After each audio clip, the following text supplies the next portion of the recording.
On behalf of Samsung, it is my honor to celebrate National Manufacturing Day. Welcome, everyone. National Manufacturing Day is about opening the doors and bringing people in the public. They don't know what happens in these big buildings away from the highway. Samsung's done a great job investing here in Newberry, so it's a great day.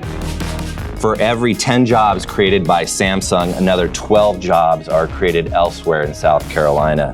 It never gets old seeing the students' faces as they tour our facilities and see what modern manufacturing is all about. From engineering to HR to legal to finance, we have a whole gamut of opportunities.